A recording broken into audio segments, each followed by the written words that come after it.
नमस्कार, आप देख रहे हैं भारत समाचार लाइव और मैं हूं आपके साथ वैशाली। आइए रुक करते हैं आज की खास खबर पर। अबड़ासा तालुका के बुटा गांव में बुटा सैलरी सेंटर प्राइमरी स्कूल के नए कैंपस का उद्घाटन किया गया। उद्घाटन taluka primary education officer Abdul सतरा भाई मारा, साथ ही बीआरसी लगदी सिर जडेजा और गांव वालों की मौजूदगी में हुआ। प्रोग्राम की शुरुआत दीप जलाकर की गई थी, जिसके बाद उद्घाटन भी किया गया और आए हुए सभी मेहमानों का वेलकम सॉन्ग से स्वागत भी किया गया और स्टेज पर मौजूद सभी मेहमानों को शॉल उड़ाकर सम्मानित भी किया गया। प्रोग्राम में मनसुख भाई सोलंकी, सीआरसी विष्णु भाई और मौजूदा ग्रुप प्रिंसिपल बिलाल भाई बूटा और सरपंच श्री की टीम ने प्लानिंग में बहुत मदद की। मौजूदा नवनीत ग्रुप प्रिंसिपल बिलाल भाई बूटा पिछले 2 महीने से कड़ी मेहनत कर रहे हैं और डोनेशन से पेंटिंग और सफाई का काम किया है। प्राथमिक शाला में बुटा गामे शैक्षणिक संकुलना उद्घाटन प्रसंगे आवવાનું થયું।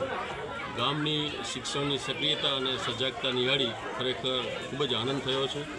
ગામમાં ખૂબ જ એવી શૈક્ષણિક પ્રગતિ થયેલી છે અને આ સંકુલને સમસ્ત ગ્રામજનોને આવનારા દિવસોમાં સંકુલમાં ખૂબ જ સારી રીતે પેઢીઓનું સુસંસ્કૃત ઘડતર થાય તે માટે ખૂબ ખૂબ શુભેચ્છા।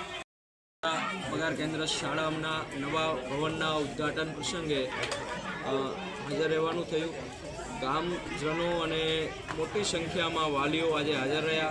અમારા ટીપીઓ શ્રી સત્તારભાઈ મારા સાહેબ અને આ ગામના જ 5 શિક્ષકો અને ભૂતપૂર્વ આઈઆઈટી જોશી સાહેબ અને જે આચાર્ય તરીકે સારી ભૂમિકા ભજવી છે એ અને તમામ ગ્રામજનો ઉપસ્થિત રહી અને શૈક્ષણિક દ્રષ્ટિએ આ ગામ કેમ આગળ વધે એ માટે સમગ્ર ગ્રામજનોએ અહીંયા ચિંતા વ્યક્ત કરી અને આગળના સમયમાં આ ગામમાંથી સારી એવી સંખ્યામાં બાળકો ભણવા માટે જાય અને આગળ પોતાનું ભવિષ્ય બનાવે એ માટે શુભેચ્છાઓ આપવામાં આવી સમગ્ર ગ્રામજનોનો અને ખાસ આ કાર્યક્રમ માટે જેને સતત મહેનત કરી છે એવા બિલાલભાઈ બુટ્ટા સાહેબ અને સમગ્ર ટીમને અને સમગ્ર ગ્રામજનોને જેને જેને સહકાર આપ્યો છે એને અમે શિક્ષણ પરિવાર અબડાસા વતી એને અભિનંદન આપીએ છીએ। અસ્તુ, જય હિન્દ।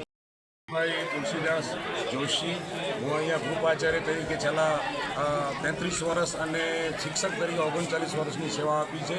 આજે 1 તારીખના રોજ શાળાના ઉદ્ઘાટન પ્રસંગે આમંત્રણ મળ્યું। હવે હું નિવૃત્ત થઈ ગયો છું, પણ આમંત્રણ મળ્યું અને અતિ આનંદ થયો। આ પતંગગઢમાં ગામના સર્વે મહાનુભાવો દરેક જ્ઞાતિજનો ઉપસ્થિત રહી અને આ કાર્યક્રમને અને બાળકો કઈ રીતે અભ્યાસ કરે એના માટેના જે પ્રયત્નો માટે એ લોકોએ જે કાંઈ પોતાની દર્શાવી છે ખરેખર ધન્યવાદને પાત્ર છે। આ કાર્યક્રમ એ જ રીતે જે રીતે આજે જેમ ભેગા થયા છે એમ વાલીઓ ચિંતિત રહે અને પોતાના બાળકોને એ જ રીતે ભણાવે એની માટે આપણે શુભેચ્છા પાઠવીએ છીએ। જય હિન્દ, જય ભારત, ભારત માતા કી જય।